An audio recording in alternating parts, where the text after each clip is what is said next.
Science Fiction Digest and British Gangster Mini Book Haul. Hi, I'm Gary Levisi, and we're going to look at a pile of books here. Short stack. Like a short stack of pancakes. But it's paperbacks, vintage paperbacks and digests that I just found in various places. So without any ado, or much to do, or anything to do, we're going to do. I like British Gangster Digest. This is a Hamilton's. Yes, this is a Hamilton's. Death of a Wanton by Benson Cabot. They published a whole lot of these gangster crime paperbacks in the 1950s in England. Lower end publishers.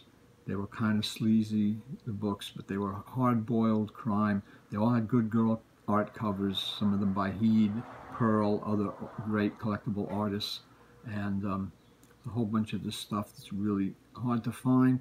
You usually don't find them in great condition. This is not so great condition. But the thing is, you don't find them at all a lot of times. They were read to death. They were extremely popular. More popular than even the westerns and the science fiction of this era. So you don't see them all in that kind of condition, and they're very collectible today. They were by various authors. All the authors tried to have them. They were British authors, and they tried to use American names. Another popular series was books by Griff. This is Rackets Incorporated. It's modern fiction. I don't know who did the cover art, but it's nice. The Griff book. Griff is a kind of a word that in British parlance means like the truth. So he's giving you like the Griff is the truth, or the lowdown on Rackets Incorporated. He was like a ace crime reporter supposedly, and he did all these stories. There's a whole bunch of them in the series. I think there's 46 or so. And actually, one day I'm going to do a dedicated Griff video, because to show my collection of them. I have almost all of them, and they're really, really cool. Another one, this is the Hamiltons, East Side Blonde by Nick Rosso. Should I put 3 or 2? 2 is good? 2 is good? Okay, so East Side Blonde. Another, again, not great condition, but it's like impossible to find them in any condition these days. And Curtis Warren, Nobody's Dame by Brett Vane. They all traditionally had these kind of good girl art covers, and very popular. At the same time, they were those publishers were publishing gangster books. British publishers of the so-called mushroom publishers. These were the lower end publishers that did this kind of stuff. Also published science fiction. This is Spencer Books did futuristic science stories. This is number 6, and it's John Spencer and Company, and this is like very, very thick paper. It's unbelievable. Like the cover is like paper thin. Then when you get to the pages of the paper, they are so thick. It's almost like cardboard. And the reason is because at this time, British publishing, they had paper rationing and stuff, so they just used any paper that they could, from toilet paper to cardstock. So you have, like in this magazine, and this was like a paperback magazine basically. Now you're going, at this point here, you're going to like regular paper, regular pages. So it's like really like weird. And you see, sometimes they even use different color paper because it's just like they use whatever they could find at the moment. This is early 50s. And here's a table of contents, all by famous writers that nobody's ever heard of. The key here, Lionel Roberts, is probably Lionel Fanthorpe, and he probably wrote all of these stories because he wrote almost all the stories in a lot of these books. So the 5 stories here are probably all by him, but they're all by authors you never heard of because, you know, it was they didn't have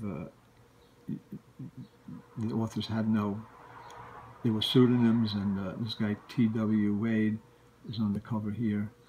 Probably it was probably Fanthorpe, but they had great cover art. And another one is Futuristic Science Fiction #9. So this is a little later, so they actually had real paper, but paper that turned brown. And there's 4 stories in here,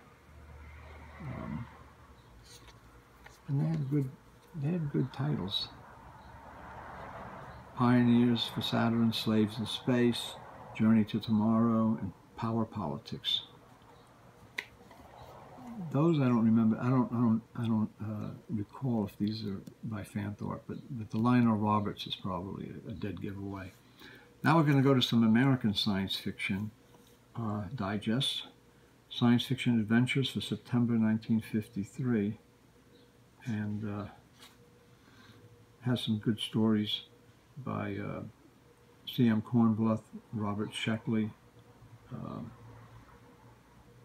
and Lester Del Rey under his Eric Von Linn pseudonym, and covers by H.R. Van Dongen. And just great. These especially the early 50s American science fiction digests are just beautiful. They weren't so much collected years ago, but now they're becoming more and more collectible. People just realizing how beautiful they are. If Worlds of Science Fiction, May 1953.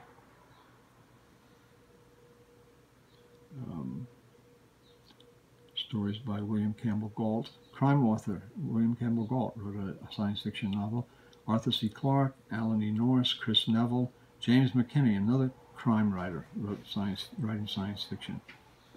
And this is a nice cover by, I guess that's Fogg. I don't know, I don't recognize the signature, but as a spaceship, Mars landscape on the inside. Oh, here, cover by Ken Fagg, I guess it is, F-A-G-G. And there's that on the back. Really nice Orban art for this story. Ed Emsch art. Some of the interiors on these early ones are really nice. Another Ed Emsch for the Alan E. Norse story. These are beautiful. It's beautiful. Kelly Freas for the Mark Clifton story. I wonder what happened to all this interior art. Brian. As an inside joke. James McKinney wrote a lot of good crime novels, a lot of nice, really great crime novels for Dell paperbacks, just slim, short-sized Dells, and then he wrote some science fiction too, which I've never seen. I didn't know, I wasn't aware that he wrote science fiction. Some great Arthur C. Clarke. I want to see where that story is. His story should be the showcase story. It looks at the table of contents, though. Yeah, well, I have to be very careful, very delicate with these pages. There you go, Arthur C. Clarke, by Ed Valigorsky. Okay, yeah, you have to be very careful with the pages. Vortex Science Fiction, Volume 1, Number 1. This was a great, short-lived science fiction digest. A lot of 20 stories. 20 stories. 20 complete stories, too. So they're actually complete. Charles Fritz, Everett Evans, Jack Vance story. The Miter.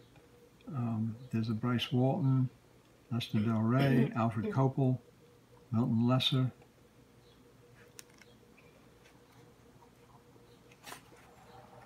Let me see the Jack Vance story, 116. See if they have a... It would be nice for us to see Yeah, it. yeah, I'm going to show you. There's the Jack Vance story. This one has a little worse for wear. Venture was another kind of short-run series. This is from January 1957. I think this is an Emsh cover. Yeah. It's Virgin Planet, Paul Anderson. This would later be reprinted as a Galaxy Beacon book. There's also Asimov in here, Theodore Sturgeon, and Charles Beaumont. We're getting a low battery, so let's... I gotta move on. I want to show some of the illustrations, though, and some of the story. Virgin Planet. These are nice. Okay, I'm gonna move fast. Science Fiction Adventures, World Aflame by Damon Knight. This is the May 1954 issue. Imagination, January 1952. Science Fiction Stories, January 1955. Raymond F. Jones, Algis Budrys, Wallace West, covered by Emsh. Marvel Science Fiction from November what year? November 1951. Stories by Richard Matheson, Mac Reynolds, Fritz Leiber, Arthur J. Burks, Fletcher Pratt, Ray Bradbury, Jack Vance, Isaac Asimov. Here's the Ray Bradbury story. I haven't seen the cover yet. Oh, you haven't seen the cover? No. And there's the cover. And William Morrison. Looks like a Hannes Bach illustration. Mac Reynolds.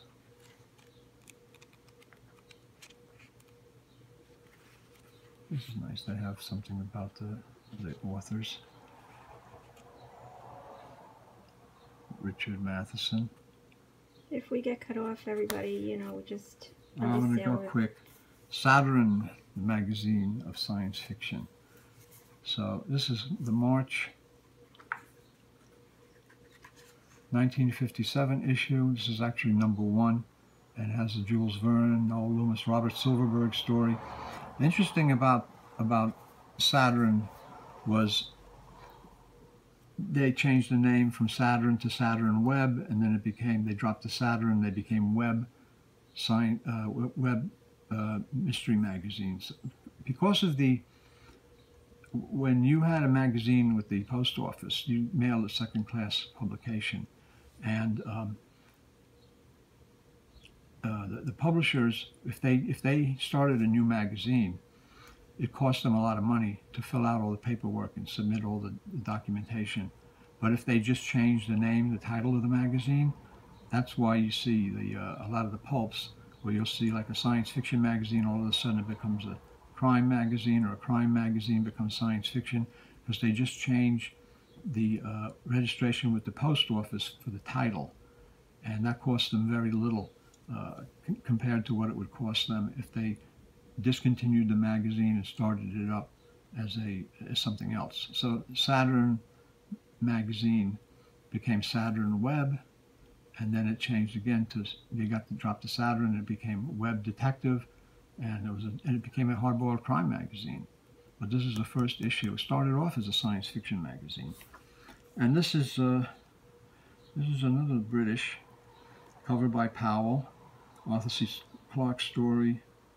This is summer 1950, Science Fantasy #1, British Digest magazine.